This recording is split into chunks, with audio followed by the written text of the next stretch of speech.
नमस्कार भावांनो, बैलगाडा क्षेत्रातील वेगाचा शेवट पंचम हिंदकेसरी सर्जा. भावांनो, आज पुन्हा सर्जा प्रेमींसाठी दुःखच वाटते, कारण की आज देखील गाडी गटालाच हार झालेली आहे, गटाला फॉल झालेली आहे.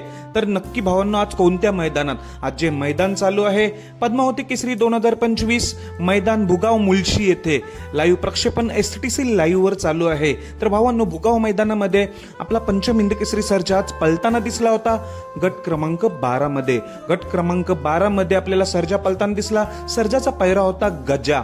सर्जा आणि गजा ही चांगल्या रीतीने जोडी जमली होती आणि गट क्रमांक 12 मध्ये आपल्याला पलताना दिसली. सुट्टा निकाल घेतला होता. आसपास कोणतीही गाडी दिसत नव्हती, एवढा सुट्टा निकाल घेतला होता. पण नक्की झालं काय? निकालावर तोंडावर फॉल झाली गाडी. शेवटच्या क्षणी दुसऱ्या फाटीमध्ये गाडी गेली, त्यामुळे निकाल आलेला आहे गाडी फॉल. खूप वाईट वाटतंय. सर्जा प्रेमी जेवढे महाराष्ट्र बैलगाडा क्षेत्रातील सर्जा प्रेमी आहेत ते नक्कीच नाराज असतील, कारण की आज गटाला सर्जाचे हार झाले. मागच्या मैदानात देखील उर्ली देवाची मैदानात गटाला अशीच गाडी सुट्टा निकाल घेतला होता, पण गाडी फॉल झाल्यामुळे गटालाच घरी गेला होता आपला सर्जा. आज देखील सेम झालेलं आहे, गटालाच हार झाली. दोन्ही मैदानातील हार, गट फॉल, गाडी फॉल झाल्यामुळे हार झालेली आहे.